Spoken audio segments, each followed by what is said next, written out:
We will be exploring the urban streets of Philadelphia and give a small insight into the drug abuse in the inner city and spread awareness on addiction and recovery.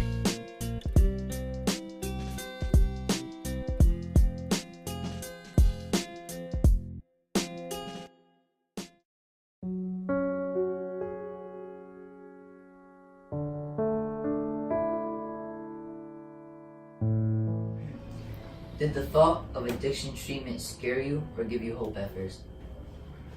At first, I was definitely scared a little bit because I didn't know how to react to it because I'd never been in treatment before.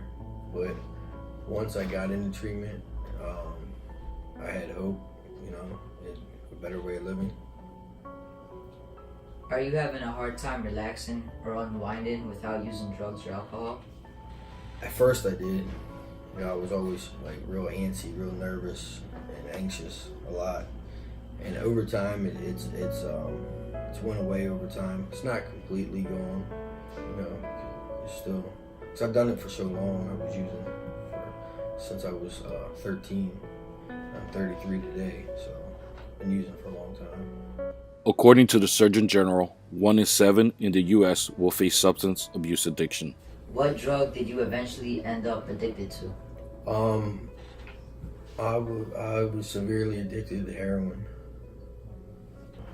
Have you ever had a conversation with your son about drugs or alcohol? Yes, I have. And at the time, I kind of felt like a hypocrite because I was in active addiction, telling him not to use or drink. And, I know it was what needed to be done. I needed to tell him that, but also it didn't look good because he knows that I was in active addiction. He probably seen it as, being very hypocritical. Do you feel like him seeing you go through what you went through would deter him from using alcohol or drugs? I hope so. I just hope that he doesn't think, well, if he can do it, I can do it. I hope he doesn't think that, because with my addiction to the drugs I use, there's a chance I can die at any time I use.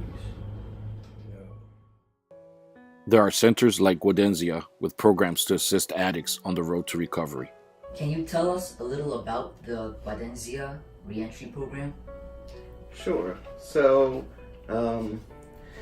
this program is for individuals men that have completed a long-term or short-term inpatient treatment facility.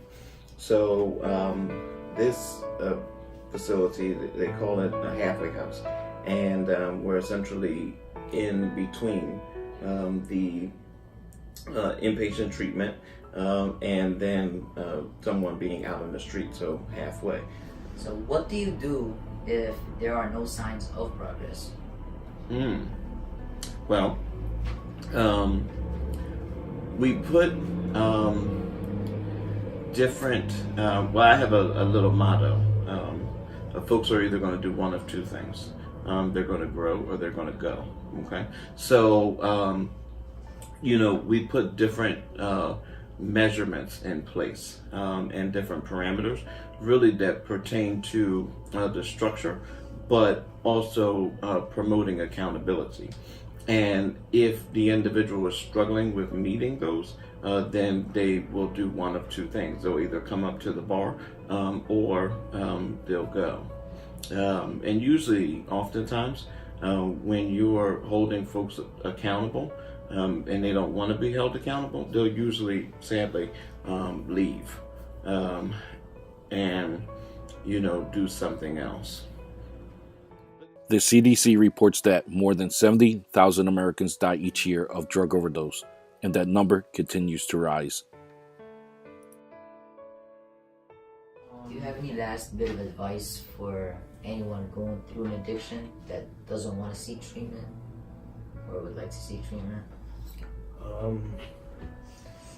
That there is hope and that there's always somebody that is willing to help, and just give it a shot, try it, and You know, it's better than staying out and getting high. It's better than being homeless. It's better than being in jail. And you never know, you might do well and never use again. And I hope that's what happens.